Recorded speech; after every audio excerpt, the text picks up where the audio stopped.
Hello everyone, my name is Abhay और आज ये हमारा प्लेस ऑफ सप्लाई का थर्ड रिवीजन और फाइनल रिवीजन है। पिछले दो वीडियो में हम लोगों ने प्लेस ऑफ सप्लाई को लगभग खत्म कर दिया है। तो सर, जब खत्म कर दिया है तो फिर आज क्या पढ़ा रहे हो? आज हम लोग सर कुछ सर्कुलर्स के थ्रू जो कुछ क्लैरिफिकेशंस आए हैं प्लेस ऑफ सप्लाई से रिलेटेड उसको देखेंगे, और उसके अलावा प्लेस ऑफ सप्लाई से रिलेटेड आईसीआई के स्टडी मटेरियल के कुछ क्वेश्चंस को कवर करेंगे। तो अगर आप लोगों ने पिछले दो वीडियो को नहीं देखा है तो जल्दी से जल्दी देख लीजिए, तब जाके आपका आज का वीडियो आपको ज्यादा समझ आएगा। तो चलिए स्टार्ट करते हैं क्लैरिफिकेशन से डायरेक्टली। नोटिफाइड सर्विस को हम लोगों ने पढ़ लिया था।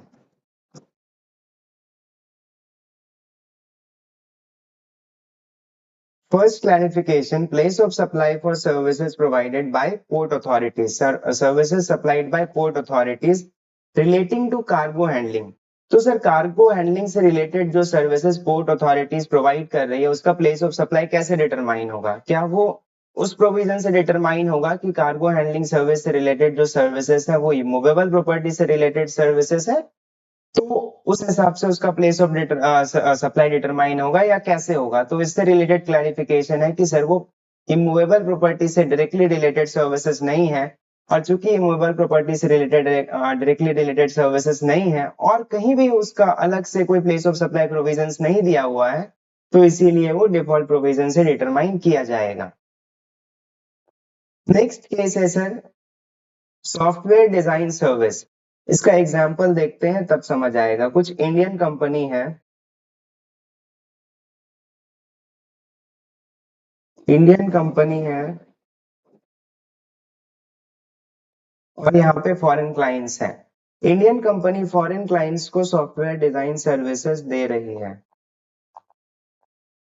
इंडियन कंपनी फॉरेन क्लाइंट्स को सॉफ्टवेयर डिजाइन सर्विसेज दे रही है, और जब सॉफ्टवेयर डिजाइन सर्विसेज के रिलेटेड ही वो हार्डवेयर को भी इंटीग्रेट करके दे रही है, तो हार्डवेयर से रिलेटेड भी कुछ सर्विस दिया जा रहा है जो कि क्या चीज से एंसिलियरी है? सॉफ्टवेयर डिजाइन सर्विस से ही एंसिलियरी है। हार्डवेयर का टेस्टिंग या हार्डवेयर को जो सॉफ्टवेयर से कॉम्पेटेबल बना रही है वो कोई अलग सर्विस नहीं है, वो सॉफ्टवेयर डिजाइन सर्विस का ही पार्ट है।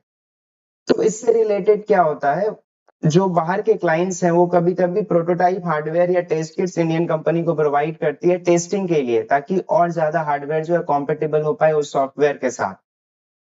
तो ये जो प्रोटोटाइप हार्डवेयर या टेस्ट किट्स जो प्रोवाइड किया जा रहा है बाहर के फॉरेन क्लाइंट्स जो रेसिपिएंट है उनके द्वारा सप्लायर को, तो इस केस में क्लैरिफिकेशन इससे रिलेटेड आया है कि इसका प्लेस ऑफ सप्लाई कैसे डिटरमाइन होगा। तो इसमें बताया गया है कि ये हार्डवेयर या टेस्ट किट्स जो फॉरेन क्लाइंट्स प्रोवाइड कर रही है इंडियन सॉफ्टवेयर डिजाइन कंपनी को टेस्टिंग के लिए या और कुछ से रिलेटेड, ये एंसिलियरी सर्विस है। क्या चीज का? सॉफ्टवेयर डेवलपमेंट सर्विस का। सॉफ्टवेयर डेवलपमेंट सर्विस ही मेन सर्विस है, उसका एंसिलियरी सर्विस है आपका हार्डवेयर प्रोटोटाइप हार्डवेयर या टेस्ट किट्स का टेस्टिंग। तो उसका प्लेस ऑफ सप्लाई भी वैसे ही डिटरमाइन होगा जैसे सॉफ्टवेयर सर्विस का होगा, और इसको इस तरह से हम लोग डिटरमाइन नहीं करेंगे। जैसे एक हम लोग स्पेसिफिक प्रोविजन पढ़े थे, performance related service, goods required to be made physically available, एक प्रोविजन हम लोगों ने पढ़ा था। ऐसा कोई सर्विस दे रहे हैं जिसमें गुड्स को फिजिकली अवेलेबल कराना जरूरी है, या फिर services supplied on individual where physical presence of individual is necessary, वैसा ये सर्विस नहीं है सर। इस केस में आप वो प्रोविजन अप्लाई नहीं करेंगे और डिफॉल्ट प्रोविजन अप्लाई करेंगे जो सॉफ्टवेयर डिजाइन सर्विस के लिए अप्लाई करते हैं। नेक्स्ट क्लैरिफिकेशन जो है एडवर्टाइजिंग सर्विस पे है। एडवर्टाइजिंग सर्विस का पहले एग्जांपल देख लेते हैं, फिर हम लोग इसका क्लैरिफिकेशन देखेंगे। एक वेंडर है, एक एडवर्टाइजिंग कंपनी है और क्लाइंट है। कोई एक क्लाइंट जो है एडवर्टाइजिंग कंपनी को कांटेक्ट करता है कि मुझे एडवर्टाइजिंग सर्विस चाहिए, एडवर्टाइजमेंट सर्विस चाहिए, किसी जगह पे, किसी बिलबोर्ड्स पे, किसी जगह मुझे होर्डिंग्स लगवाने हैं अपने। तो एडवर्टाइजिंग कंपनी बोलती है हो जाएगा। अब जिस जगह पे एडवर्टाइजिंग होना है, जिस बिलबोर्ड जिस स्पेस पे एडवर्टाइजिंग होना है, वो जरूरी नहीं हो एडवर्टाइजिंग कंपनी का ही हो, ये भी सामने किसी से वो सर्विस ले रही हो। तो पहला क्लैरिफिकेशन आपका इससे रिलेटेड है कि जब वो स्पेस जो है, जिस स्पेस पे एडवर्टाइजिंग होगा, एडवर्टाइजमेंट होगा, वो स्पेस जो है वेंडर ने एडवर्टाइजिंग कंपनी को प्रोवाइड कराया है। Place of supply of service provided by way of sale of space on hoarding और स्ट्रक्चर। जो होर्डिंग या स्ट्रक्चर पे जो स्पेस है उसका सेल किया जा रहा है, किसके द्वारा? By vendors to advertising company. जो एडवर्टाइजिंग कंपनी है वो किससे स्पेस खरीद रही है? वेंडर्स से, जिनका एक्चुअल स्पेस है। तो यहाँ पे ये स्पेस खरीद रही है, तो ये तो देख के ही लग रहा है कि सर ये इमूवेबल प्रॉपर्टी से रिलेटेड सर्विसेज है, बिकॉज राइट टू यूज या sale of space of on holding और स्ट्रक्चर, ये सब क्या है सर? ये एक इमूवेबल प्रॉपर्टी, एक जो स्पेस है जहाँ पे वो बिलबोर्ड्स है, जहाँ पे वो इंफ्रास्ट्रक्चर है जिसपे एडवर्टाइजिंग होगा। हम लोग भी देखते हैं रोड वोड के साइड में बहुत सारा ये लगा हुआ रहता है जिसपे एडवर्टीजमेंट होता है। तो वो स्पेस अगर बेचा जा रहा है तो वो स्पेस जो है वो इमूवेबल प्रॉपर्टी से रिलेटेड ही है। तो चूंकि इमूवेबल प्रॉपर्टी के केस में हम लोगों ने पढ़ा था कि लोकेशन ऑफ इमूवेबल प्रॉपर्टी या लोकेशन ऑफ इमूवेबल प्रॉपर्टी या where the immovable property is intended to be located, वो हो जाएगा प्लेस ऑफ सप्लाई। तो इसीलिए जहां पे वो होल्डिंग या स्ट्रक्चर लोकेटेड है वही हो जाएगा यहाँ पे प्लेस ऑफ सप्लाई। समझ आ रहा है? नेक्स्ट केस है, इससे ही मिलता जुलता नेक्स्ट केस है कि अगर वो स्पेस इस बार नहीं बेचा जा रहा है, इस बार एडवर्टाइजिंग कंपनी भी वेंडर से एडवर्टाइजमेंट सर्विसेज ही ले रही है। पढ़ते हैं एक बार तो और क्लियरली समझ आएगा। In case of advertising service where the responsibility of arranging the hoardings और billboards lies with the vendor. और इस बार मैं कोई स्पेस नहीं खरीद रहा हूँ, इस बार वो अरेंज करना, बिलबोर्ड को अरेंज करना इस बार वेंडर्स का काम है। हु मे हिमसेल्फ, वो वेंडर्स चाहे खुद से ओन करें या फिर वो किसी से रेंट पे ले या राइट टू यूज पे ले दूसरे पर्सन से, उससे मुझे फर्क नहीं पड़ता। ये प्लेस ऑफ सप्लाई हम लोग देख रहे हैं वेंडर्स और एडवर्टाइजिंग कंपनी के बीच में। अब वेंडर्स भी जब दूसरे वेंडर्स से ले रहे हैं तो फिर वो इमोबल प्रॉपर्टी से रिलेटेड सर्विस हो जाएगा अगर वो स्पेस खरीद रहे हैं तो। पर यहाँ किसका प्लेस ऑफ सप्लाई प्रोविजंस देखा जा रहा है? वेंडर्स और एडवर्टाइजिंग कंपनीज के बीच का। तो इस केस में मैं एडवर्टाइजिंग कंपनी जो है वेंडर से एडवर्टाइजमेंट सर्विस ले रहे हैं और इस बार कोई स्पेस या कुछ भी खरीदा नहीं जा रहा है।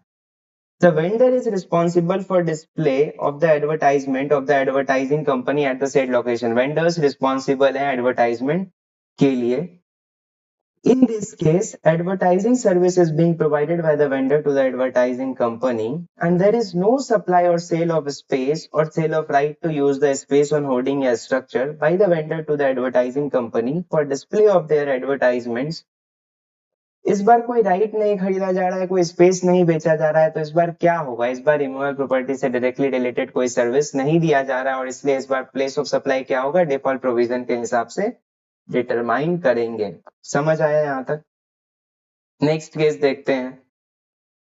पहले ये 3 केस को एक बार फर्स्ट, इस केस में हम लोगों ने क्या पढ़ा था? Indian software design company service provide कर रही है फॉरेन क्लाइंट्स को, और सॉफ्टवेयर डिजाइन सर्विस के रिलेटेड में हार्डवेयर टेस्टिंग या प्रोटोटाइप हार्डवेयर टेस्टिंग का काम होता है। उसके एंसिलियरी सप्लाई एक वो भी है कि हार्डवेयर टेस्टिंग करके भी देना है, इसलिए हार्डवेयर का किट्स प्रोवाइड किए जा रहे हैं फॉरेन क्लाइंट्स के द्वारा इंडियन कंपनीज को। तो वो सर्विस जो है वो वैसे डिटरमाइन नहीं होगी जैसे उन सर्विस के लिए हम लोग करते थे जहाँ पे गुड्स को फिजिकली अवेलेबल कराना जरूरी होता था। उस हिसाब से ये डिटरमाइन नहीं होगा क्योंकि एक एंसिलियरी सप्लाई है किस चीज का? सॉफ्टवेयर डिजाइन सर्विस का, और सॉफ्टवेयर डिजाइन सर्विस ही यहाँ पे मेन सप्लाई है, तो ये कॉम्पोजिट सप्लाई हो जाएगा। और कॉम्पोजिट सप्लाई के केस में हम लोग जानते हैं प्लेस ऑफ सप्लाई हो, वैल्यू ऑफ सप्लाई हो, जो भी हो सब डिटरमाइन होता है मेन सप्लाई के अकॉर्डिंग, रेट भी। नेक्स्ट था एडवर्टीजमेंट। एडवर्टीजमेंट में इस बार एडवर्टाइजिंग कंपनी ने वेंडर से स्पेस खरीदा था या राइट टू यूज स्पेस खरीदा था, तो क्या हो जाएगा? वो services directly in relation to immovable property हो जाएगा। नेक्स्ट केस में क्या था सर? नेक्स्ट केस में मैंने कोई स्पेस नहीं खरीदा, मैं फिर से एडवर्टाइजिंग सर्विसेज ही ले रहा हूँ वेंडर से, मैंने कोई स्पेस नहीं ले रखा। इस बार वेंडर ही रिस्पॉन्सिबल है एडवर्टाइजमेंट के लिए, तो क्या हो जाएगा? तो डिफॉल्ट प्रोविजन हो जाएगा। जब कोई प्रोविजन अप्लाई नहीं होगा तो कौन सा प्रोविजन अप्लाई होगा? डिफॉल्ट प्रोविजन अप्लाई होगा। नेक्स्ट केस यहाँ पे देखिए सर, ये प्लेस ऑफ सप्लाई से रिलेटेड नहीं है, एक जनरल क्लैरिफिकेशन है। If the agreement for advertisement service, advertisement service का एग्रीमेंट जो है वो फॉरेन क्लाइंट्स और एडवर्टाइजिंग कंपनी के बीच में है। इस बार एडवर्टाइजिंग कंपनी है इंडिया में और एक फॉरेन क्लाइंट्स है, एक फॉरेन क्लाइंट है। और इनवॉइस जो है ये एक्चुअली बीच में मीडिया कंपनीज भी है, और एडवर्टाइजमेंट कंपनी जो है डायरेक्ट फॉरेन क्लाइंट्स को बिल कर रहा है, इनवॉइस कर रहा है, और पेमेंट भी जो है डायरेक्ट एडवर्टाइजिंग कंपनी से, एडवर्टाइजिंग कंपनी को मिल जा रहा है, किससे? फॉरेन क्लाइंट से। तो इस केस में बताया गया कि recipient of advertising service provided by the advertising company is a foreign client and not the Indian representative of the foreign client based in India और द टारगेट ऑडियंस। फालतू का क्लैरिफिकेशन है सर। बोल रहा है कि इंडियन कंपनी जो foreign client, Indian advertising company जो फॉरेन क्लाइंट को सर्विस दे रही है, एडवर्टाइजिंग कंपनी अपने नाम से इनवॉइस इशू कर रही है, पेमेंट डायरेक्टली फॉरेन क्लाइंट से आ रहा है, तो इसका रेसिपिएंट ऑफ सर्विस कौन होगा? Recipient of service obviously foreign client होंगे, वो इज लायबल टू पे द कंसिडरेशन, वही रेसिपिएंट है सर। उसका एक्चुअल कंज्यूम कौन कर रहा है एडवर्टाइजमेंट सर्विस को, चाहे उसके ऑडियंस कंज्यूम कर रहे हैं, जो भी कर रहे हैं, वो थोड़ी रेसिपिएंट होते हैं। रेसिपिएंट वही होते हैं जो इनको कंसिडरेशन देना है। तो यहाँ पे वही बताया गया कि उस फॉरेन क्लाइंट्स के इंडियन रिप्रेजेंटेटिव या टारगेट ऑडियंस जो है रेसिपिएंट नहीं होंगे, फालतू है। Advertising service provided by advertising company to foreign clients can not, और ये जो सर्विस है ये परफॉर्मेंस रिलेटेड सर्विस नहीं होगा। एडवर्टाइजमेंट सर्विस कहाँ परफॉर्मेंस रिलेटेड सर्विस होगा? बिकॉज परफॉर्मेंस रिलेटेड सर्विस क्या होता है सर? परफॉर्मेंस बेस्ड सर्विस क्या होता है? परफॉर्मेंस बेस्ड सर्विस वही दो हम लोगों ने पढ़ा था, जहाँ पे गुड्स को फिजिकली अवेलेबल कराना है या कोई इंडिविजुअल का फिजिकल प्रेजेंस जरूरी है उस सर्विस को पूरा करने के लिए, उसके बिना वो सर्विस नहीं हो सकता। पर एडवर्टीजमेंट सर्विस में ऐसा नहीं होता है सर, तो इसीलिए इसका डिफॉल्ट प्रोविजन के हिसाब से वैल्यूएशन होगा। डेटा होस्टिंग सर्विस फिर से एक इंपॉर्टेंट केस है। इंपॉर्टेंट कुछ भी नहीं है, सिंपल ही है। नहीं भी अगर ये क्लैरिफिकेशंस, ये सब क्लैरिफिकेशंस नहीं भी पड़े होते तो भी बना पाते, बिकॉज सब कॉन्सेप्ट पे ही है, जो प्रोविजन था उस पे ही। तो ये इतना इंपॉर्टेंट है नहीं, पर फिर भी देख लीजिए डायरेक्ट अगर आ गया तो। डेटा होस्टिंग सर्विस,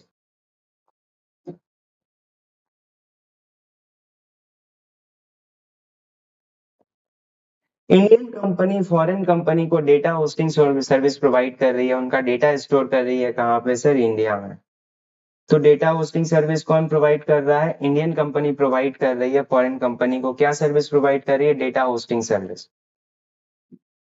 तो अब डेटा होस्टिंग सर्विस जो प्रोवाइड करना, मतलब डेटा को होस्ट कर रहे हैं, डेटा को स्टोर कर रहे हैं, तो डेटा को स्टोर करने के लिए बहुत सारे इंफ्रास्ट्रक्चर्स लगते हैं। मतलब बहुत बड़े बड़े बिल्डिंग्स में डेटा को स्टोर किया जाता है, बहुत सारे और इक्विपमेंट्स लगते हैं, बहुत बड़े बड़े इंफ्रास्ट्रक्चर लगते हैं। तो बेसिकली यही इसमें डिस्कस किया जाएगा कि ये services directly in relation to immovable property माना जाएगा या नहीं। तो क्लैरिफिकेशन यही है कि ये डिफॉल्ट प्रोविजन के हिसाब से वैल्यू होगा और ये इमूवेबल प्रॉपर्टी से रिलेटेड सर्विसेज नहीं माना जाएगा। एक बार एक एक करके देखते हैं। डेटा होस्टिंग सर्विस प्रोवाइडर्स जो कि इंडिया में है, provides data hosting service to the foreign cloud computing service providers on principal to principal basis on his own account। और ये ब्रोकर के तरह एक्ट नहीं कर रहे हैं, ये कोई खास बात नहीं है। और ये सर्विस जो है परफॉर्मेंस बेस्ड सर्विस भी नहीं है, क्योंकि यहाँ पे कोई गुड्स को मेड अवेलेबल कराना जरूरी नहीं है। और ये सर्विस जो है इमूवेबल प्रॉपर्टी से भी रिलेटेड नहीं है, तो डिफॉल्ट है। तो data hosting service default service. Advertisement service, ये तो रेसिपिएंट से रिलेटेड पॉइंट था, इतना इंपॉर्टेंट है भी नहीं। फॉरेन क्लाइंट्स और advertising company, performance based service नहीं था ये। जहाँ पे स्पेस खरीद रहे थे वहां directly in relation to immovable property था। जहाँ पे एडवर्टाइजिंग सर्विस ही ले रहे हैं वेंडर्स से, वहां पे डिफॉल्ट प्रोविजन अप्लाई होगा। सैंपल हार्डवेयर प्रोटोटाइप किट्स ले रहे हैं तो ये सर एंसिलियरी सप्लाई है। कार्गो हैंडलिंग से रिलेटेड सर्विस जो है directly in relation to immovable property नहीं है और ये डिफॉल्ट प्रोविजन के हिसाब से ही वैल्यू होगा। परफेक्ट है। अब नेक्स्ट आता है, हम लोग कुछ केसेस में पढ़े थे, सर कि जब कोई सप्लाई, जब advertise, for example advertisement service जब एक से ज्यादा स्टेट में प्रोवाइड किया जा रहा है तो हर एक स्टेट में अपोर्शन कर देंगे एज पर कॉन्ट्रैक्ट या एग्रीमेंट। अगर नहीं दिया होगा तो सर एज पर रूल्स हम लोग उसको अपोर्शन कर देंगे। तो वही आज हम लोग डिस्कस, अभी तक हम लोगों ने नहीं पढ़ा था कि कैसे अपोर्शन करेंगे। अगर कॉन्ट्रैक्ट या एग्रीमेंट में दिया हुआ है तब तो कोई बात ही नहीं है, नहीं दिया हुआ है तो इस हिसाब से करेंगे। तो आइए आज देखते हैं। ये इतना इंपॉर्टेंट नहीं, आप लोग एक बार देख लीजिए तो ध्यान में रहे, बाकी इतना इंपॉर्टेंट ये है नहीं। पहला है advertisement in newspapers and publications. Newspapers या पब्लिकेशंस में एडवर्टाइजमेंट्स कराया जा रहा है। तो कह रहा है amount payable for publishing and advertisements in all the editions of a newspaper और publications which are published in each state में जितना पैसा लग रहा है सर उस पर्टिकुलर न्यूज़पेपर या पब्लिकेशंस के हर एडिशन में पब्लिश करने के लिए, वो हो जाएगा उस स्टेट का particular place of supply. Next है printed materials like pamphlets, leaflets, diaries, calendars, T shirt, smart के सर एडवर्टाइजमेंट्स कर रहे हैं। तो टी शर्ट, पैम्पलेट्स लीफलेट्स बांट के अगर एडवर्टाइजमेंट कर रहे हैं तो हर स्टेट में डिस्ट्रीब्यूट करने के लिए जितना पैसा लगेगा वो हो जाएगा उस स्टेट का प्लेस ऑफ सप्लाई। इससे सिंपल क्या होगा, नहीं भी बताया हुआ होता तो यही करते। Advertisement in hoardings other than those on train, trains को छोड़ के होर्डिंग्स का एडवर्टाइजमेंट्स है। तो amount payable for hoardings located in each state के लिए जितना पैसा देना है होर्डिंग्स में वो हो जाएगा आपका प्लेस ऑफ सप्लाई। ट्रेन में अगर एडवर्टाइजमेंट कर रहे हैं, ट्रेन के अंदर, ट्रेन ट्रेन पे अगर एडवर्टाइजमेंट कर रहे हैं तो ट्रेन, अब जैसे ट्रेन मान लीजिए मल्टीपल स्टेज होके जा रही है, तो ट्रेन जो मल्टीपल स्टेज होके जा रही है तो ratio of length of railway track के रेशियो में उसको निकाल लेंगे। मान लीजिए बिहार में 6 किलोमीटर ट्रेन ट्रेवल कर रही है और वेस्ट बंगाल में वही ट्रेन 12 किलोमीटर ट्रेवल कर रही है, तो टोटल हो गया 18 किलोमीटर। तो जो भी एडवर्टाइजमेंट का एक्सपेंस है उस ट्रेन में, उस ट्रेन में एडवर्टीजमेंट करने के लिए जो भी है उसको 6/18 से बिहार का आ जाएगा और 12/18 से आपका वेस्ट बंगाल का आ जाएगा। मतलब जो लेंथ है रेलवे ट्रैक का उस रेशियो में उसको आप निकाल लीजिए, सिंपल है। Advertisements on the back of utility bills of oil and gas company, oil and gas companies का जो utility bills होता है उसके पीछे भी advertisements आते हैं। तो amount payable to each state or UT for the advertisements on bills pertaining to consumers having billing address in each of the state। Amount payable हर स्टेट में जितना अमाउंट देना है एडवर्टीजमेंट के लिए on bills pertaining to consumers, उस consumers के लिए जिनका बिलिंग एड्रेस उस स्टेट में है। सिंपल, ऐसा में कुछ भी नहीं करना। रेलवे टिकट्स, रेलवे टिकट्स में एडवर्टीजमेंट्स आ रहा है तो जितना नंबर ऑफ रेलवे स्टेशन है वो सारा हो जाएगा आपका प्लेस ऑफ सप्लाई। उस हिसाब से पोर्शन कर देंगे हर एक स्टेट में। मान लीजिए 5 स्टेशन आता है बिहार में, 10 स्टेशन आता है आपका दिल्ली में, 15 स्टेशन आता है यूपी में, तो जितना जितना स्टेशन है उस रेशियो में डिवाइड कर देंगे रेलवे टिकट्स को। परफेक्ट है। रेडियो स्टेशन में एडवर्टाइजमेंट्स हो रहा है, radio station Akashvani, radio station में एडवर्टाइजमेंट्स हो रहा है तो रेडियो स्टेशन जिस स्टेट से रिलेटेड है, उस रेडियो स्टेशन जिस स्टेट का पार्ट है उस स्टेट में हो जाएगा उनका प्लेस ऑफ सप्लाई।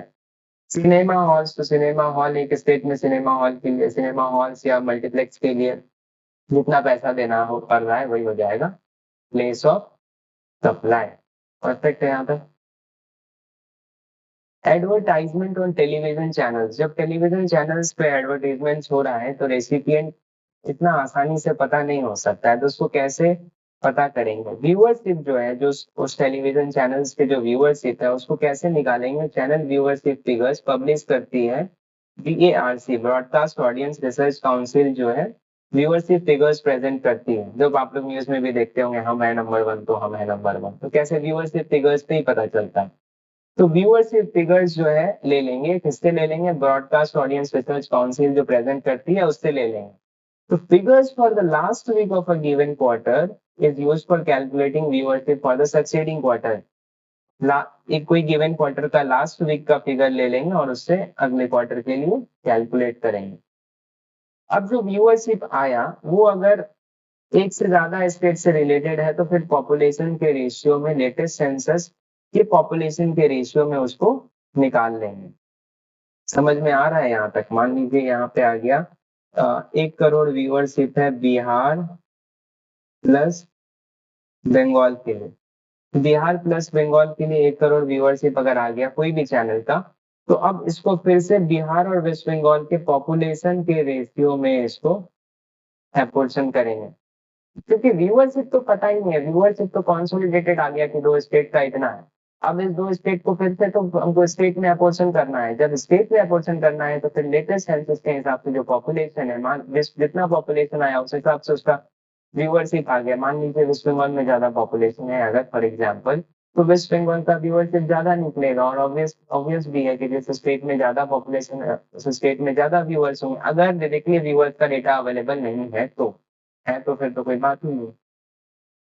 सेम है, एसएमएस के थ्रू एडवर्टीजमेंट हो रहा है, एसएमएस के थ्रू एडवर्टीजमेंट हो रहा है तो टेलीकॉम सब्सक्राइबर्स का डेटा ले लीजिए, TRAI जो पब्लिश करती है figures for a given quarter. इस क्वार्टर का फिगर्स लेके अगले क्वार्टर का ये कर कैलकुलेट करिए और रेशियो ऑफ पॉपुलेशन, अगर वो एक से ज्यादा स्टेट से रिलेटेड फिगर्स है तो उसको पॉपुलेशन लेटेस्ट सेंसस के हिसाब से पॉपुलेशन के रेशियो में बांट दीजिए।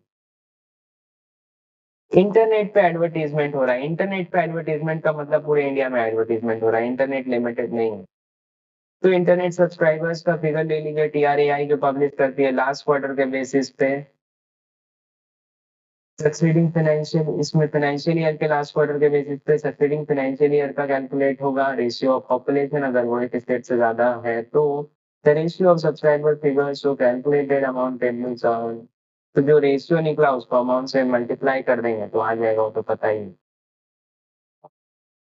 जैसे मान लीजिए ये निकल के आया advertisement,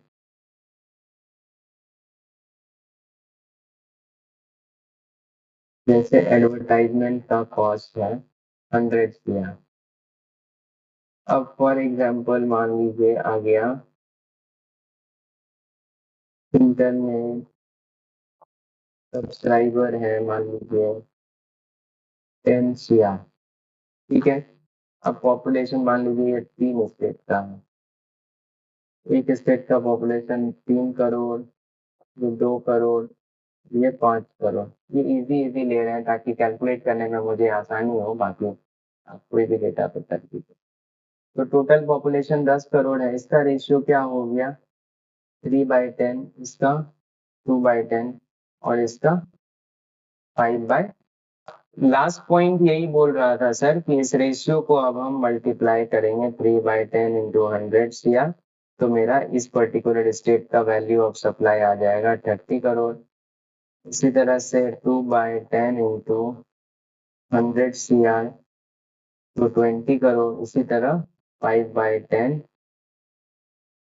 into 100 CR equal to rupees 50 crore. ये सिंपल है, ये सब आप कर लेंगे, सब वैसे आता भी नहीं है, इतना इम्पोर्टेंट भी नहीं है, एक बार बस देख लीजिए, बाई एनी चांस अगर आ गया तो आपको दिक्कत नहीं होगा। अब नेक्स्ट हम लोग पढ़े थे इमूवेबल प्रॉपर्टी के केस में, अगर दो एक से ज्यादा स्टेट या एक से ज्यादा यूटी या एक स्टेट या एक यूटी में कोई सर्विस प्रोवाइड किया जा रहा है तो कैसे होगा।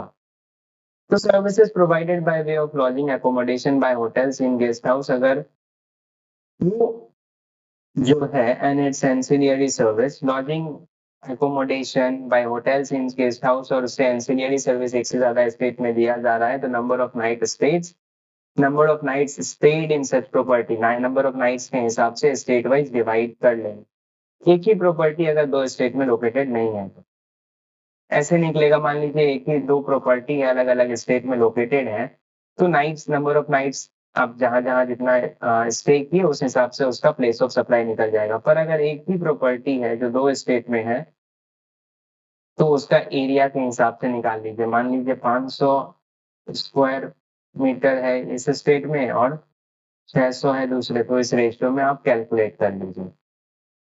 लॉजिंग सर्विस हाउस बोट या वेसल एक से ज्यादा स्टेट में, तो जिस स्टेट में जितना टाइम स्पेंड किया वो हो जाएगा, वो कौन बताएगा, और सर्विस प्रोवाइडर ही डिक्लेरेशन देगा।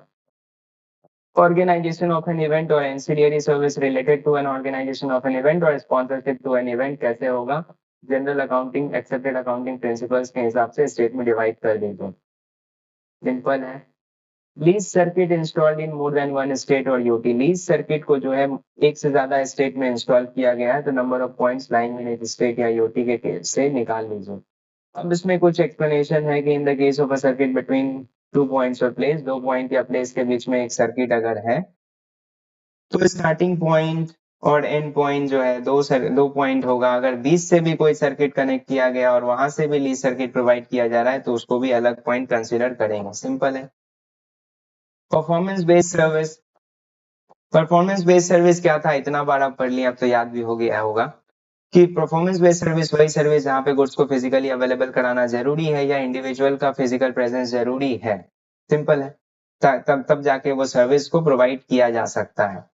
तो सर्विस अगर सेम गुड्स में प्रोवाइड किया जा रहा है मल्टीपल स्टेट्स में तो इक्वली उसको डिवाइड कर देंगे एच स्टेट में।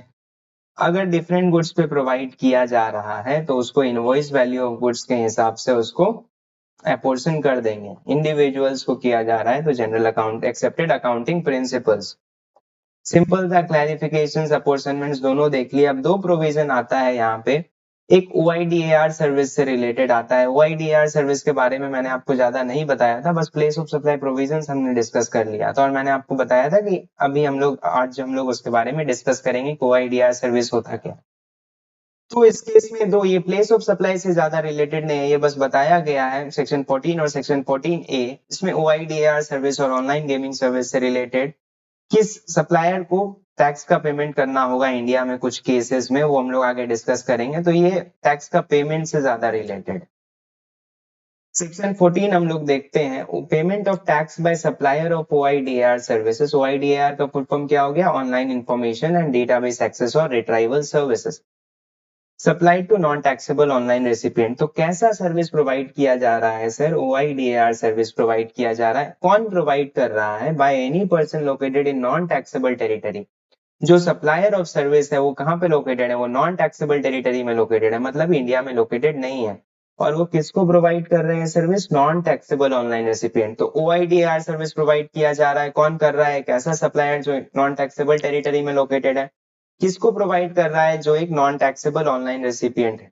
तो OIDAR सर्विस क्या होता है ये पढ़ना जरूरी है। सप्लायर नॉन टैक्सेबल टेरिटरी में, ये पढ़ना क्या जरूरी है? तो क्लियर ही है कि सप्लायर नॉन टैक्सेबल टेरिटरी में। पर रेसिपिएंट कौन है? Recipient non taxable online recipient है, तो ये भी पढ़ना जरूरी है। अगर ऐसा कोई सर्विस प्रोवाइड किया जा रहा है तो क्या होगा सर? क्या होगा ये तो पढ़े ही नहीं, अभी आगे पढ़ते हैं। द सप्लायर ऑफ सर्विस, मतलब जो नॉन टैक्सेबल टेरिटरी में है उनको इंडिया में टैक्स देना पड़ेगा, IGST देना पड़ेगा इस सर्विस के सप्लाई पे। Means the transaction would be taxable under forward charge mechanism and not under reverse charge mechanism. Reverse charge mechanism यहाँ पे क्यों लिखा हुआ है? इंपोर्ट ऑफ सर्विस से रिलेटेड जब पॉइंट्स हम लोग पढ़ेंगे तब समझ आएगा। इंपोर्ट ऑफ सर्विस पे RCM में टैक्स पे करना होता है, तब हम लोग और क्लियरली पढ़ेंगे। पर अभी आप यही समझिए, जो सप्लायर बाहर लोकेटेड है नॉन टैक्सेबल टेरिटरी, मान लीजिए कनाडा में है, उन्हें आके इंडिया में टैक्स देना पड़ेगा, IGST पे करना पड़ेगा। कब? जब वो OIDAR सर्विस प्रोवाइड करेंगे। कहाँ से? नॉन टैक्सेबल टेरिटरी, जैसे फॉर एग्जांपल कनाडा में है। किसको प्रोवाइड करेंगे? नॉन टैक्सेबल ऑनलाइन रेसिपिएंट को। परफेक्ट है। OIDAR सर्विस क्या होता है उससे पहले हम लोग पढ़ेंगे नॉन टैक्सेबल ऑनलाइन रेसिपिएंट क्या होता है, ताकि जल्दी खत्म हो जाएगा। नॉन टैक्सेबल ऑनलाइन रेसिपिएंट क्या होता है? एक अनरजिस्टर्ड पर्सन जो OIDAR सर्विस रिसीव कर रहा है और टैक्सेबल टेरिटरी में है। OIDAR सर्विस रिसीव कर रहा है और टैक्सेबल टेरिटरी में, मतलब इंडिया में कोई अनरजिस्टर्ड पर्सन लोकेटेड है जो कि OIDAR सर्विस ले रहा है। और अनरजिस्टर्ड पर्सन में वो भी आएंगे जो TDS डिडक्टर की तरह रजिस्टर्ड है। सेक्शन 51 में जिनको TDS डिडक्ट करना होता है उनको कंपलसरी रजिस्ट्रेशन लेना होता है सेक्शन 24 में। तो वैसे लोग को भी इस सेक्शन के पर्पस के लिए अनरजिस्टर्ड पर्सन में इंक्लूड करेंगे। तो कौन हो गए सर? अनरजिस्टर्ड पर्सन हो गए नॉन टैक्सेबल ऑनलाइन रेसिपिएंट, जो कि OIDAR सर्विस रिसीव कर रहे हैं और कहाँ पे लोकेटेड है? टैक्सेबल टेरिटरी में। अनरजिस्टर्ड पर्सन में कौन आ जाएंगे? अनरजिस्टर्ड पर्सन में TDS डिडक्टर भी आ जाएंगे। अब एक ही चीज बच गया कि OIDAR सर्विस होता क्या है, इसका डेफिनेशन पढ़ते हैं। एकदम बेयर डेफिनेशन लिखा हुआ है, कुछ चेंजेस नहीं है। OIDAR services means, OIDAR services का मतलब कोई एक ऐसा सर्विस जिसका डिलीवरी किसके थ्रू मीडिएट किया जा रहा है? जिसका डिलीवरी मीडिएट किया जा रहा है इंफॉर्मेशन टेक्नोलॉजी के थ्रू, ओवर द इंटरनेट के थ्रू, इंफॉर्मेशन टेक्नोलॉजी के द्वारा मीडिएट किया जा रहा है इंटरनेट के थ्रू या कोई इलेक्ट्रॉनिक नेटवर्क के थ्रू। और एंड मतलब हिंदी का और इंग्लिश का और नहीं। और द नेचर ऑफ विच, और उसका नेचर ऐसा है कि उसका सप्लाई जो है इम्पॉसिबल है इंश्योर कराना अगर इंफॉर्मेशन टेक्नोलॉजी नहीं होता है तो। OIDAR सर्विस मतलब ऐसा सर्विस जिसका डिलीवरी किसके थ्रू मीडिएट किया जा रहा है? इंफॉर्मेशन टेक्नोलॉजी के थ्रू। किस पे मीडिएट किया जा रहा है? इंटरनेट या इलेक्ट्रॉनिक नेटवर्क पे। और उसका नेचर ऐसा है कि उसका डिलीवरी पॉसिबल नहीं है, उसका सप्लाई पॉसिबल नहीं है इंफॉर्मेशन टेक्नोलॉजी के एब्सेंस में। तो दो पॉइंट इंपॉर्टेंट है, इंफॉर्मेशन टेक्नोलॉजी से मीडिएट किया जा रहा है ओवर द इंटरनेट, एंड उसका जो सप्लाई है वो इम्पॉसिबल है अगर इंफॉर्मेशन टेक्नोलॉजी नहीं रहा तो।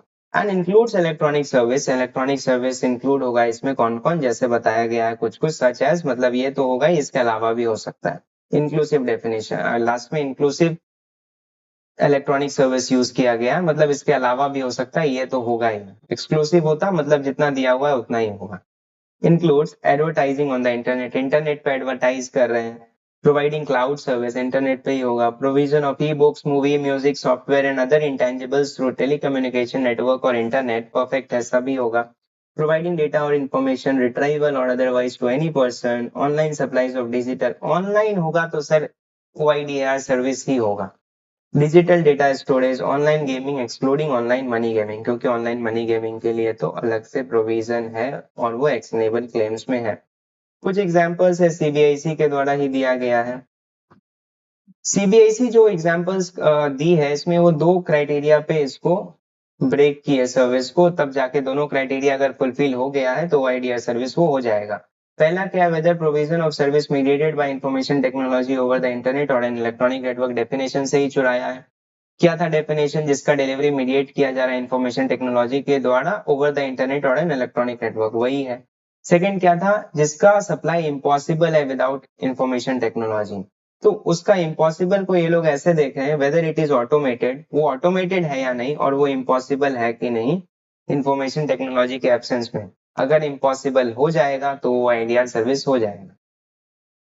PDF document manually emailed by provider, manually emailed, तो PDF डॉक्यूमेंट को ईमेल किया जा रहा है तो इंफॉर्मेशन इंटरनेट का तो यूज किया ही जा रहा है, पर मैनुअली ईमेल किया जा रहा है तो इसको चूंकि ऑटोमेट नहीं किया गया है तो ये ऑटोमेशन यहाँ पे फेल हो गया, इसलिए OIDR सर्विस ये नहीं होगा। ऑटोमेटिकली ईमेल दोनों कवर तो OIDR हो जाएगा। ऑटोमेटिकली डाउनलोडेड फ्रॉम साइट हो जाएगा। Stock photographs available for automatic download हो जाएगा। Online course consisting of pre recorded videos and downloadable PDF, pre recorded videos है, पहले से रिकॉर्ड किया गया वीडियोस है और डाउनलोडेबल PDF है, हो जाएगा। ऑन प्री रिकॉर्डेड वीडियोस और डाउनलोडेड PDF तो है ही, plus support from live tutor, automate तो नहीं है सर, लाइव ट्यूटर है, मैनुअल इंटरवेंशन है, ये नहीं होगा तो OIDR सर्विस ये नहीं होगा। Individually commission content, individually commission content है तो ये नहीं होगा, इसीलिए ये OIDR सर्विस नहीं होगा। समझ में आ गया। अब एक केस आता है जब इंटरमीडिएरी इन्वॉल्व है OIDR सर्विस में, जो कि नॉन टैक्सेबल ऑनलाइन रेसिपिएंट को प्रोवाइड किया जा रहा है। तो OIDR सर्विस जब supplier located in non taxable territory, पहले किसको प्रोवाइड कर रही थी, नॉन टैक्सेबल ऑनलाइन रेसिपिएंट को। अब इन दोनों के बीच में अगर इंटरमीडिएरी है तो कैसे होगा, supplier of OIDR service, intermediary और रेसिपिएंट। तो पहला ट्रांजेक्शन जो है सप्लायर ऑफ OIDR सर्विस जो कि नॉन टैक्सेबल टेरिटरी में और इंटरमीडिएरी भी नॉन टैक्सेबल टेरिटरी में, इन दोनों के बीच में हो रहा है। दूसरा सप्लाई होगा इंटरमीडिएरी और रेसिपिएंट के बीच में, जो कि कहाँ पे है, कौन है, नॉन टैक्सेबल ऑनलाइन रेसिपिएंट। ये कब नहीं होगा ये भी हम लोग देखेंगे, तब आप बोलेंगे इंटरमीडिएरी का मतलब क्या हुआ, तब तो principal to principal basis supply हो रहा है, वही हम लोग देखेंगे, इसमें वही दिया हुआ है। तो पहला ट्रांजेक्शन जो है OIDR सर्विस और इंटरमीडिएरी के बीच में, दोनों चूंकि नॉन टैक्सेबल टेरिटरी में ही है तो वो तो GST में टैक्सेबल नहीं होगा। नेक्स्ट केस में बोला गया है जो इंटरमीडिएरी और नॉन टैक्सेबल ऑनलाइन रेसिपिएंट के बीच में सप्लाई हो रहा है, इसमें इंटरमीडिएरी को ही सप्लायर मान लिया जाएगा। अगर इंटरमीडिएरी ही सप्लायर हो जाएगा तब तो फिर वही प्रोविजन हो जाएगा कि इंटरमीडिएरी को यहाँ पे IGST पे करना पड़ेगा।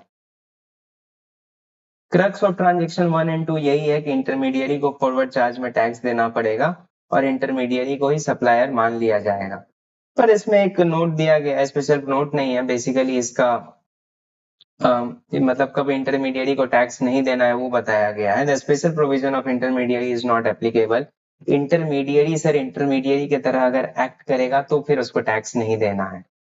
आप इंटरमीडिएरी की तरह एक्ट नहीं करेंगे तब आपको सप्लायर मान लिया जाएगा। इंटरमीडिएरी की तरह एक्ट करने का क्या मतलब है कि जब इंटरमीडिएरी डॉक्यूमेंट इशू कर रही है या मेड अवेलेबल करा रही है तो उसमें जो सर्विस दिया जा रहा है वो क्लियरली आइडेंटिफाइड हो और ये भी आइडेंटिफाइड हो कि एक्चुअल सप्लायर जो है नॉन टैक्सेबल टेरिटरी में लोकेटेड है, परफेक्ट है, तो आप फिर सप्लायर नहीं है।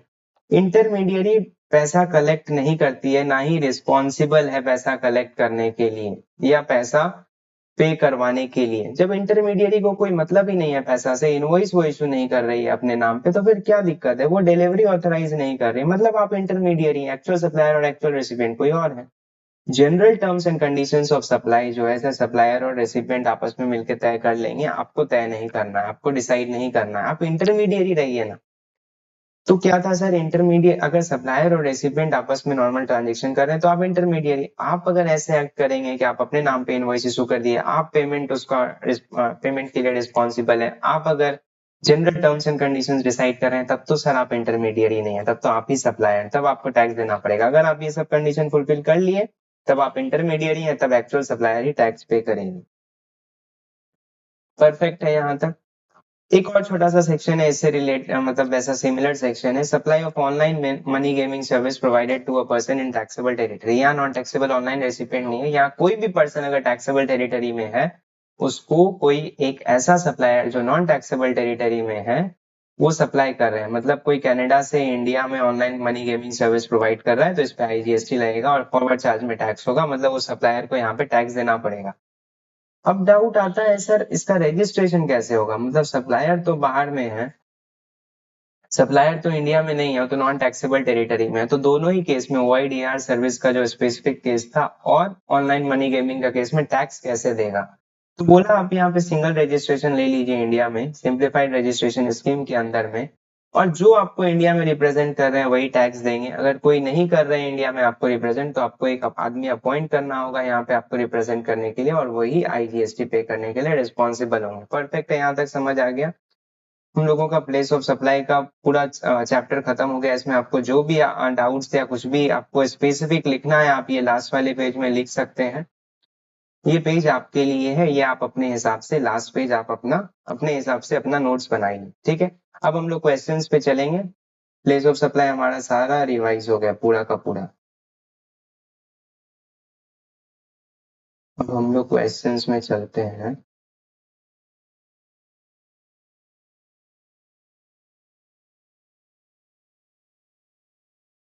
क्वेश्चंस जब भी हम लोग बनाएंगे प्लेस ऑफ सप्लाई का, तो सबसे पहले हमको ये देखना है गुड्स है या सर्विस का केस है। सेकंड हमको देखना है कि कौन सा सेक्शन अप्लाई होगा, कौन सा सेक्शन अप्लाई होगा, कहने का ये मतलब है कि सप्लायर और रेसिपिएंट कहाँ रिलेटेड है। अगर सर्विस का केस है तो सर्विस का ही आपको क्वेश्चन ज्यादा मिलेगा। तो सर्विस के केस में लोकेशन ऑफ सप्लायर और लोकेशन ऑफ रेसिपिएंट अगर दोनों इंडिया में है तो अलग प्रोविजन अप्लाई होता है, और दोनों में से कोई एक इंडिया में नहीं है तो अलग प्रोविजन अप्लाई होता है। तो वो पहले मुझे आइडेंटिफाई करना है। सबसे पहले गुड्स है या सर्विस है, सर्विस है तो दोनों कहाँ पे लोकेटेड है, गुड्स है तो फिर मूवमेंट है नहीं है, रजिस्टर्ड है जो भी है। उसके बाद हमको देखना है अगर सर्विस के केस में अगर दोनों इंडिया में है तो रजिस्टर्ड एंड रजिस्टर्ड का इंपॉर्टेंट है। फिर प्रोविजन हमको देखना है कुछ स्पेसिफिक प्रोविजन है या नहीं, नहीं है तो फिर डिफॉल्ट प्रोविजन के हिसाब से कैलकुलेट कर देंगे, प्रोविजन जरूर लिखेंगे, कंक्लूजन जरूर लिखेंगे इसमें। देखते हैं पहला क्वेश्चन, एक्स वाई लिमिटेड कहाँ पे रजिस्टर्ड है, राजस्थान में। Receive legal service from an attorney in UK. तो सप्लायर कौन है जो सर्विस प्रोवाइड कर रहे हैं, कौन, यूके में एक लीगल अटॉर्नी है वो सर्विस प्रोवाइड कर रहे हैं। तो supplier of service located outside India, और recipient of service X Y limited is located in India, तो सेक्शन 13 अप्लाई होगा। सेक्शन से आपको इतना मतलब नहीं है, पर location of supplier and recipient both are not in India, मतलब दोनों में से एक इंडिया से बाहर। In relation to registration of a trademark, UK में एक ट्रेडमार्क कराना है, उससे रिलेटेड सर्विस, और इसका कंसिडरेशन है 8,000 pounds, was paid by the company to the attorney in UK. इसका प्लेस ऑफ सप्लाई निकालना। लीगल सर्विस के लिए कोई अलग से प्रोविजन पढ़े थे क्या हम लोग, नहीं पढ़े थे। तो लीगल सर्विस के लिए जब अलग से कोई स्पेसिफिक प्रोविजन नहीं है तो इसमें क्या अप्लाई होगा, डिफॉल्ट प्रोविजन। डिफॉल्ट प्रोविजन क्या था, location of recipient of service. Recipient of service कहाँ है, राजस्थान में, तो प्लेस ऑफ सप्लाई कहाँ हो जाएगा, राजस्थान में। तो डिफॉल्ट प्रोविजन के हिसाब से राजस्थान प्लेस ऑफ सप्लाई, अगर रेसिपिएंट का लोकेशन नहीं दिया होता तो फिर सप्लायर का ही लोकेशन प्लेस ऑफ सप्लाई हो जाता। Suggest if X Y limited is required to pay tax under reverse charge. Reverse charge में टैक्स देना है या नहीं देना, ये अभी हम लोग नहीं पढ़े हैं, ये इम्पोर्ट ऑफ सर्विस का केस है, और इस पे इम्पोर्ट रिवर्स चार्ज में टैक्स लगेगा क्योंकि प्लेस ऑफ सप्लाई इसका इंडिया हो गया है। पर हम लोग जब डिटेल में इम्पोर्ट ऑफ सर्विस देखेंगे तब हम लोग और अच्छे से जान पाएंगे। समझ आ गया। नेक्स्ट केस है, Damani industries has recruited super events private limited and event management company of Gujarat for organizing the grand party for the launch of its new product at Bangalore. Damani Industries is registered in Mumbai. Determine the place of supply. कौन सा service है? Organisation of an event, specific service है, पढ़े हैं हम लोग। अब सब लोकेशन ऑफ सप्लायर,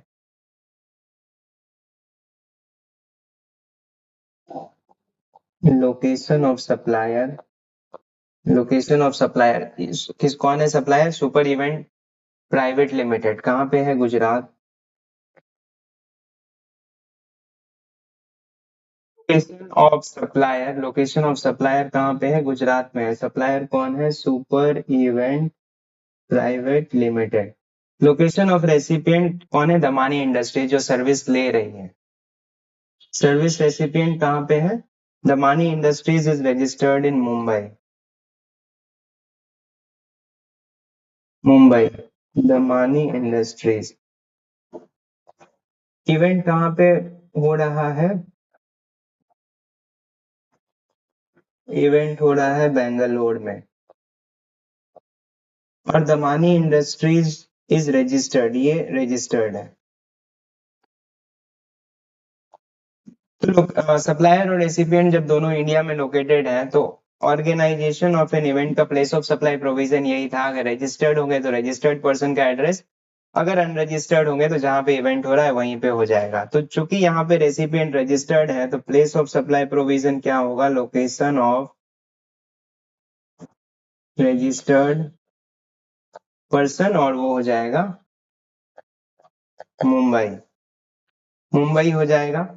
अब बोल रहा है will your answer be different if the product launch party is organise at Dubai? Registered person के केस में कोई फर्क ही नहीं पड़ता है कि इवेंट बैंगलोर में हो या दुबई में हो। यही अनरजिस्टर्ड पर्सन होता, तो अगर इवेंट बाहर होता है तो फिर लोकेशन ऑफ रेसिपिएंट ही हो जाता है place of supply. Place of supply provision क्या था ऑर्गेनाइजेशन ऑफ एन इवेंट में? रजिस्टर्ड पर्सन, तो location of registered person. Unregistered person अगर है तो place where event is held. If event is being held outside India, then location of recipient of service will be place of supply. पर registered के case में कोई फर्क नहीं पड़ता है, तो no change। आप पूरे प्रोविजंस के साथ लिखेंगे और कंक्लूजन जरूर लिखेंगे। लास्ट में देख लेंगे क्वेश्चंस क्या पूछ रहा है, उसको तो स्पेसिफिकली ही लिखना है। Next, Priyank sales of Pune Maharashtra enters into an agreement to sell goods to Beast Enterprises of Bareilly Uttar Pradesh. तो एक है प्रियांक सेल्स पुणे और एक है best enterprises of UP Bareilly. ये दोनों एक एग्रीमेंट में एंटर करते हैं। ये सप्लायर है इस केस के लिए और ये रेसिपिएंट है। While the goods are being packed in Pune, जब पुणे गोडाउन में गुड्स पैक हो रहा था, तो बेस्ट एंटरप्राइजेस को एक ऑर्डर आ जाता है साहिल प्राइवेट लिमिटेड से। साहिल प्राइवेट लिमिटेड जो कि है कर्नाटक में। Beast Enterprises agreed to supply the said goods to an asked जब प्रियांक सेल्स से बीस्ट एंटरप्राइजेस ने कॉन्ट्रैक्ट करा कि मुझे गुड्स चाहिए, उस टाइम में ही बीस्ट एंटरप्राइजेस को एक ऑर्डर मिल गया साहिल प्राइवेट लिमिटेड से। तो बीस्ट एंटरप्राइजेस ने सोचा कि मैं अपने पास पहले गुड्स को मंगाऊं, फिर साहिल प्राइवेट लिमिटेड को फिर से सप्लाई करें। इससे इससे अच्छा है प्रियांक सेल्स से डायरेक्टली इसको डिलीवर करा देते हैं। तो ये कौन सा केस है? सबसे पहले गुड्स का केस है, उसके बाद कौन सा केस है जहां पे goods are being supplied on instructions of on third person। तो यहाँ पे थर्ड पर्सन कौन है? Best enterprises. Goods third person कैसे यहाँ पे डिटरमाइन किया गया इस प्रोविजन में? डिलीवरी के हिसाब से। डिलीवरी इसको डायरेक्ट गुड्स का मिलेगा, तो ये हो जाएगा थर्ड पर्सन। तो इसमें कितना सप्लाई है? इसमें दो सप्लाई है। पहला सप्लाई इस दोनों के बीच में है। फर्स्ट सप्लाई जो है, फर्स्ट सप्लाई प्रियांक सेल्स और बेस्ट एंटरप्राइजेस के केस में है, तो ये हो जाएगा बिल टू शिप टू। इसका प्लेस ऑफ सप्लाई क्या हो जाएगा? Location of third person. Location of third person क्या है? यूपी। ये हो जाएगा यूपी बरेली उत्तर प्रदेश हो जाएगा इसका place of supply. Second case है, सेकंड केस में अगर हम लोग देखेंगे, सेकंड केस है बेस्ट एंटरप्राइजेस और साहिल प्राइवेट लिमिटेड के बीच का। तो ये सिंपल है, इसका प्लेस ऑफ सप्लाई क्या हो जाएगा? इसका प्लेस ऑफ सप्लाई हो जाएगा normal provisions where goods involve movements. तो जहां पे मूवमेंट टर्मिनेट होता है डिलीवरी के लिए, वही हो जाएगा प्लेस ऑफ सप्लाई। तो ये क्या हो जाएगा? तो एक सप्लाई में हो जाएगा बरेली उत्तर प्रदेश और दूसरा में हो जाएगा Karnataka place of supply. Simple है, एक्सेस कुछ ज्यादा ही सिंपल है। नेक्स्ट है मसीकेरा private limited own by Nitish Dani, a famous classical singer, विशेष to organise organisation of an event का क्वेश्चन होगा। Nitish Dani music concert in Gurugram Haryana. मसीकेरा प्राइवेट लिमिटेड जो है एक अपना इवेंट ऑर्गेनाइज करवाना चाह रहे हैं, कहाँ पे? गुरुग्राम हरियाणा में। मसीकेरा प्राइवेट लिमिटेड कहाँ पे रजिस्टर्ड है? पंजाब में। ये कॉन्ट्रैक्ट में एंटर करते हैं सुप्रिया प्राइवेट लिमिटेड जो कि दिल्ली में रजिस्टर्ड है, for organising the said music concert at an agreed consideration of 10 lakh rupees. Supriya private limited जो है लॉन बुक करता है हरियाणा में इस म्यूजिक कंसर्ट के लिए 4 लाख रुपए में, और मसीकेरा प्राइवेट लिमिटेड जो है एंट्री फी उस म्यूजिक कंसर्ट के लिए फिक्स करते हैं 5,000 रुपए पे, और 400 टिकट उसका बिक जाता है। तो 3 सप्लाई है। कितना सप्लाई है? सप्लाई नंबर 1, सप्लाई 1 है organisation of an event.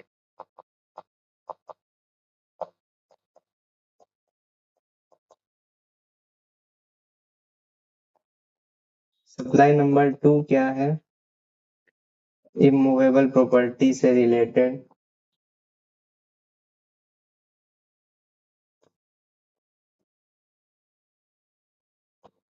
Supply number 3 क्या है?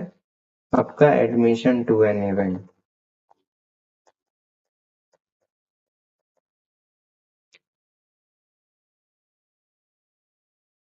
अब फर्स्ट केस में ऑर्गेनाइजेशन ऑफ एन इवेंट में सप्लायर कौन है? इस केस में सप्लायर कौन है? सप्लायर है आपके सुप्रिया प्राइवेट लिमिटेड, और रेसिपिएंट कौन है? रेसिपिएंट है मसीकेरा private limited.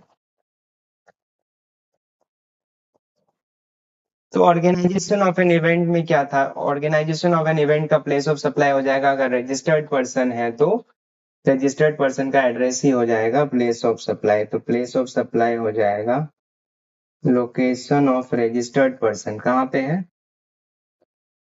Ludhiana, Punjab.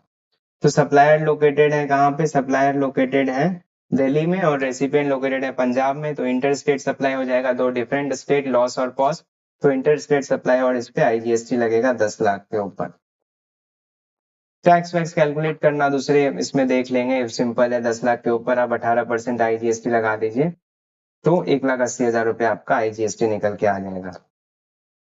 Next है इमूवेबल प्रॉपर्टी रिलेटेड सर्विस है, तो location where immovable property is located, immovable property is located in Gurugram Haryana. तो प्लेस ऑफ सप्लाई हो जाएगा सुप्रिया प्राइवेट लिमिटेड और होटल दमदम। होटल दमदम जो बिल करेगा सुप्रिया प्राइवेट लिमिटेड को, उसका प्लेस ऑफ सप्लाई हो जाएगा गुरुग्राम, और इस 4 लाख रुपए पे सीजीएसटी और एसजीएसटी लगेगा 9% और 9%, बिकॉज लोकेशन ऑफ सप्लायर जो यहाँ पे होटल दमदम है और place of supply same state में है, तो सीजीएसटी और एसजीएसटी यहाँ पे लगेगा।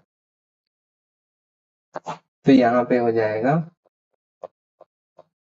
सीजीएसटी और एसजीएसटी, यहाँ पे प्लेस ऑफ सप्लाई हो जाएगा हरियाणा। तीसरा है admission to an event. Admission के केस में सिंपल प्रोविजन यही है कि जहां पे इवेंट हो रहा है वही हो जाएगा प्लेस ऑफ सप्लाई। तो इसका भी प्लेस ऑफ सप्लाई हो जाएगा हरियाणा। और लोकेशन ऑफ सप्लायर, इस बार सप्लायर कौन है इवेंट का? मसीकेरा प्राइवेट लिमिटेड जो कि लुधियाना में है, तो यहाँ पे हो जाएगा आईजीएसटी। परफेक्ट है यहाँ पे। अब यहाँ पे क्या है, एक और चीज लास्ट में बताया गया है, you are required to determine. अब इसका अमाउंट तो आप निकाल लेंगे, 5,000 टिकट इंटू 400 तो आ जाएगा अमाउंट, उस पर आप टैक्स कैलकुलेट कर देंगे, वो सब बहुत सिंपल है। प्लेस ऑफ सप्लाई पे मेन फोकस करिए। नेक्स्ट पूछा है कि will your answer be different if the price पर टिकट इज फिक्स्ड एट 450। तो आंसर तो इस केस के लिए, इस केस के लिए सेम ही रहेगा। इस केस में बोल रहा है 5,000 के बदला इस बार टिकट का प्राइस अगर 450 होगा, तो आंसर आपका सेम रहेगा या डिफरेंट रहेगा? तो एग्जाम्पशन का क्वेश्चन है। अगर एडमिशन टू एन इवेंट के केस में टिकट का प्राइस 500 तक है, तो वो एग्जाम सर्विस है, तो फिर उस पर टैक्स ही नहीं लगेगा, तो इस ट्रांजेक्शन पे फिर टैक्स नहीं लगेगा। बस यही डिफरेंस है और कुछ भी नहीं। नेक्स्ट है RST incorporation, a corn chip manufacturing company based in USA. एक यूएसए का कॉर्न चिप्स मैन्युफैक्चरिंग कंपनी है, तो लोग वो जो है यहाँ पे इंडिया में प्रोडक्ट लॉन्च करना चाह रहा है। The company wishes to know the taste and sensibilities before launching. Taste और सेंसिबिलिटी फालतू बात। For this purpose RST incorporation has approached ABC consultants in Mumbai, survey कराने के लिए कि इंडिया के लोगों को कैसा टेस्ट है, कैसा प्रोडक्ट यहाँ पे सूट करेगा। ओरल रिप्लाईज पे होगा, कोई सैंपल वैम्पल प्रोवाइड नहीं किया जाएगा। तो जो यहाँ पे लोकेशन ऑफ सप्लायर है वो है ABC कंसल्टेंट्स, जो कि है मुंबई में। लोकेशन ऑफ रेसिपिएंट कहाँ है? USA। तो वो उस सेक्शन का प्रोविजन अप्लाई होगा जहां पे location of recipient and location of supplier both are not located in India, मतलब कोई एक तो बाहर है। ठीक है। सर्विस कैसा है? स्पेसिफिक सर्विस है या डिफॉल्ट सर्विस है? सर डिफॉल्ट प्रोविजन अप्लाई होगा। ये टेस्टिंग फेस्टिंग इसका कोई सर्वे का कोई स्पेसिफिक प्रोविजन नहीं है कि सर्वे जहाँ पे किया जा रहा है उससे रिलेटेड कुछ स्पेसिफिक हो, कुछ नहीं है तो क्या है, डिफॉल्ट प्रोविजन अप्लाई होगा। डिफॉल्ट प्रोविजन अप्लाई होगा तो प्लेस ऑफ सप्लाई क्या होगा? लोकेशन ऑफ रेसिपिएंट, और लोकेशन ऑफ रेसिपिएंट USA है, लोकेशन ऑफ सप्लायर इंडिया है, मुंबई है। तो ये बोल रहा है कि एक्सपोर्ट ऑफ सर्विस होगा नहीं, एक्सपोर्ट होगा नहीं। एक्सपोर्ट होने के लिए 5 कंडीशन चाहिए, वो होगा नहीं होगा वो जब एक्सपोर्ट इंपोर्ट हम लोग देखेंगे तब पता चलेगा। ऐसे होगा। एक्सपोर्ट के लिए क्या क्या कंडीशन है? लोकेशन ऑफ सप्लायर इंडिया में हो, लोकेशन ऑफ रेसिपिएंट इंडिया के बाहर हो, प्लेस ऑफ सप्लाई इंडिया के बाहर हो, पैसा कन्वर्टेबल फॉरेन एक्सचेंज में आना चाहिए, जो कि आ रहा है यहाँ पे, शायद वो बताया हुआ है ना, कन्वर्टेबल फॉरेन एक्सचेंज में आ रहा है। हाँ, paid in convertible foreign exchange. और सप्लायर और रेसिपिएंट जो है मेयरली एस्टेब्लिशमेंट नहीं हो डिस्टिंक्ट पर्सन का, तो एक्सपोर्ट ऑफ सर्विस हो जाता है। तो यहाँ पे भी हो जाएगा अगर पांचों कंडीशन फुलफिल होगा तो, क्योंकि प्लेस ऑफ सप्लाई मेन था। प्लेस ऑफ सप्लाई इंडिया से बाहर हो गया, USA हो गया। नेक्स्ट केस है mister Murthy, an unregistered person and a resident of Pune Maharashtra hires the service of sun limited an event management company for organising फिर से ऑर्गेनाइजेशन ऑफ एन इवेंट का question of the new product launch in Bangalore. Product कहाँ पे launch होगा? बेंगलुरु कर्नाटका में। Recipient जो है वो अनरजिस्टर्ड पर्सन है। इवेंट कहाँ पे होगा? बेंगलुरु। इवेंट कहाँ पे होगा? कर्नाटक में। तो अनरजिस्टर्ड रजिस्टर्ड पर्सन के केस में तो location of registered person, unregistered person के केस में जहां पे इवेंट हो रहा है वही हो जाएगा। इवेंट अगर इंडिया से बाहर हो रहा है तो आपका लोकेशन ऑफ रेसिपिएंट ही हो जाएगा। ये प्रोविजन कब अप्लाई होगा? जब रेसिपिएंट और सप्लायर दोनों इंडिया में लोकेटेड है। तो यहाँ पे दोनों इंडिया में लोकेटेड है, क्योंकि अनरजिस्टर्ड पर्सन पुणे में है और सप्लायर जो है दिल्ली में, दोनों इंडिया में। तो बैंगलोर में हो रहा है अगर, तो बैंगलोर ही हो जाएगा प्लेस ऑफ सप्लाई, कर्नाटका हो जाएगा। What would be your answer if the product launch takes place in Bangkok? Bangkok में अगर होगा तब जो है, if it is being held outside India, तब लोकेशन ऑफ रेसिपिएंट हो जाएगा, और जो कि है पुणे महाराष्ट्र। सिंपल है। अब बोल रहा है what would be your answer if Mr. Murthy is a registered person and product takes place in Bangalore or Bangkok। बोल रहा है कि अगर मिस्टर मूर्ति जो है रजिस्टर्ड पर्सन है, तो प्रोडक्ट लॉन्च पहले केस में बैंगलोर में हो रहा है, दूसरे केस में बैंकॉक में हो रहा है, तो प्लेस ऑफ सप्लाई क्या होगा? अगर मिस्टर मूर्ति रजिस्टर्ड पर्सन है तो फिर काहे का बैंगलोर, काहे का बैंकॉक? जहां पे आपका location of recipient registered person है वही हो जाएगा प्लेस ऑफ सप्लाई। तो इस केस में हो जाएगा पुणे महाराष्ट्र हो जाएगा आपका प्लेस ऑफ सप्लाई। 7 नंबर बहुत easy. Mister Mahendra Goyal an interior decorator. Interior decorator का सर्विस क्या है? Service directly in relation to immovable property. Provides professional service to mister Harish Jain. Harish Jain को प्रोफेशनल सर्विस प्रोवाइड किया जा रहा है। हरीश जैन क्या है? रेसिपिएंट। ये क्या है? Supplier. Determine the place of supply. पहला केस में लोकेशन ऑफ सप्लायर जो है दिल्ली में है और लोकेशन ऑफ रेसिपिएंट महाराष्ट्र में है, तो दोनों इंडिया में है। सप्लायर और रेसिपिएंट इंडिया में है, प्रॉपर्टी USA में है। इमूवेबल प्रॉपर्टी के केस में जहां पे प्रॉपर्टी लोकेटेड है वही हो जाएगा प्लेस ऑफ सप्लाई। पर अगर प्रॉपर्टी इंडिया से बाहर लोकेटेड है तो रेसिपिएंट का लोकेशन ही हो जाएगा प्लेस ऑफ सप्लाई। तो पहला केस में प्लेस ऑफ सप्लाई हो जाएगा महाराष्ट्र।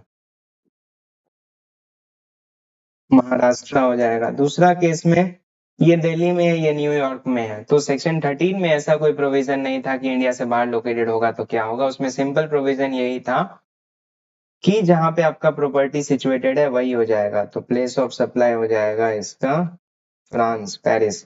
तो लोकेशन ऑफ सप्लायर और लोकेशन ऑफ रेसिपिएंट अगर दोनों के दोनों इंडिया में नहीं है तो फिर क्या हो जाएगा, जहाँ पे इमूवेबल प्रॉपर्टी लोकेटेड है। दोनों अगर इंडिया में है तो जहाँ पे इमूवेबल प्रॉपर्टी लोकेटेड है वही होता है, पर उसमें क्या है, अगर प्रॉपर्टी इंडिया से बाहर लोकेटेड है, जब हम दोनों इंडिया में हैं तो टैक्स बाहर क्यों जाएगा, टैक्स भी इंडिया में ही रहेगा। तो लोकेशन ऑफ रेसिपिएंट हो जाएगा। 8 number question, Asha enterprises supplier of swing machines is located in Kota Rajasthan. Kota Rajasthan में है आशा एंटरप्राइजेस। आशा एंटरप्राइजेस कोटा राजस्थान में है और ये रजिस्टर्ड है। It receives an order from Deep traders. एक दीप ट्रेडर्स है जो कि है जालंधर पंजाब में, और ये भी रजिस्टर्ड है। The order is for supply of 100 sewing machine with an instruction to ship the sewing machines to Jyoti Sons। Jyoti sons जो कि एक दीप ट्रेडर्स का कस्टमर है। ये कहाँ पे है, Patiala Punjab. Simple same bill to ship to model का क्वेश्चन है। एक सप्लाई इन दोनों के बीच में हो जाएगा, एक सप्लाई इन दोनों के बीच में होगा और दूसरा सप्लाई जो है इन दोनों के बीच में होगा। तो इस पहला सप्लाई जो यहाँ से यहाँ तक है, इस सप्लाई का क्या हो जाएगा, लोकेशन ऑफ थर्ड पर्सन जो कि हो जाएगा जालंधर पंजाब। तो ये राजस्थान में है, ये पंजाब में है, तो इंटर स्टेट सप्लाई दोनों अलग अलग स्टेट हो गया। प्लेस ऑफ सप्लाई और लोकेशन ऑफ सप्लायर अलग अलग स्टेट हो गया। तो यहाँ पे आईजीएसटी हो जाएगा, इंटर स्टेट यही पूछ रहा है। और इस केस में ये भी पंजाब में है, ये पंजाब में है सप्लायर। और प्लेस ऑफ सप्लाई कैसे निकलेगा, जहां पे मूवमेंट टर्मिनेट हो रहा है डिलीवरी के लिए, तो पटियाला पंजाब में हो रहा है, तो प्लेस ऑफ सप्लाई पंजाब हो गया, लोकेशन ऑफ सप्लायर भी पंजाब है, तो यहाँ पे ये इंट्रा हो जाएगा, ये इंटर हो जाएगा, तो आईजीएसटी इंट्रा हो जाएगा, तो सीजीएसटी प्लस एसजीएसटी। इतना ही simple question. Determine the place of supply for the last question हम लोग ले रहे हैं। इसके साथ ही प्लेस ऑफ सप्लाई खत्म हो जाएगा। इसके बाद हम लोग एक नया चैप्टर नेक्स्ट वीडियो से स्टार्ट करेंगे। Grand gala events and event management company in Kolkata, event management company Kolkata में है, वो 2 अवार्ड फंक्शन ऑर्गेनाइज करवा रही है नारायण ज्वेलर्स के लिए, दिल्ली में और सिंगापुर में। तो फर्स्ट केस में लोकेशन ऑफ सप्लायर कहाँ पे है, फर्स्ट केस में लोकेशन ऑफ सप्लायर कौन है, ग्रैंड गाला इवेंट्स, ये कहाँ पे है, कोलकाता में। और लोकेशन ऑफ रेसिपिएंट कहाँ पे है, चेन्नई में, ये रजिस्टर्ड है। इवेंट कहाँ पे हो रहा है, न्यू दिल्ली में और सिंगापुर में। न्यू दिल्ली तो इंडिया में है, सिंगापुर इंडिया से बाहर है। पर ऑर्गेनाइजेशन ऑफ एन इवेंट अगर दोनों इंडिया में लोकेटेड है, सेक्शन 12 के हिसाब से लोकेशन ऑफ रजिस्टर्ड पर्सन ही हो जाएगा, कोई फर्क नहीं पड़ता है कि कहाँ पे है। तो लोकेशन ऑफ रजिस्टर्ड पर्सन जो कि हो जाएगा चेन्नई। आपको आंसर ऐसे नहीं लिखना है, आपको आंसर पूरे पहले प्रोविजंस लिखना है, फिर आपको सब कुछ लिखना है और लास्ट में कंक्लूजन भी लिखना है। सेकंड केस देखते हैं। Perfect planners Bengaluru Karnataka is hired by doctor kelvin, unregistered person है, और उनका वेडिंग जो है, उनके बेटे का वेडिंग ऑर्गेनाइज करवाना है मुंबई में। सिंपल है, location of supplier Karnataka, location of recipient Kerala, पर ये अनरजिस्टर्ड है। प्लेस ऑफ इवेंट कहाँ पे है, मुंबई में। इवेंट कहाँ पे ऑर्गेनाइज किया जा रहा है, इवेंट मुंबई में ऑर्गेनाइज किया जा रहा है। अनरजिस्टर्ड पर्सन के केस में ऑर्गेनाइजेशन ऑफ एन इवेंट, जहाँ पे इवेंट होता है वही हो जाएगा। इवेंट अगर आउटसाइड इंडिया होगा तो लोकेशन ऑफ रेसिपिएंट हो जाएगा। तो इस केस में इवेंट मुंबई में ऑर्गेनाइज किया जा रहा है, तो प्लेस ऑफ सप्लाई मुंबई हो जाएगा। उसके बाद बोल रहा है will your answer be different if wedding is to be take place in Malaysia. Wedding अगर मलेशिया में होगा तो इंडिया से बाहर हो गया, तो लोकेशन ऑफ रेसिपिएंट हो जाएगा उस केस में, और वो हो जाएगा केरल।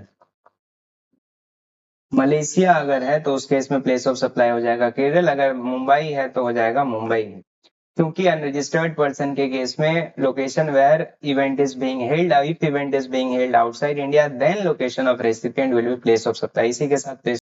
बाकी कोई भी क्वेश्चन बैंक से कोई भी क्वेश्चन करिए, कोई डाउट आता है तो इस पे भेजिए। ठीक है, बाय बाय, थैंक यू।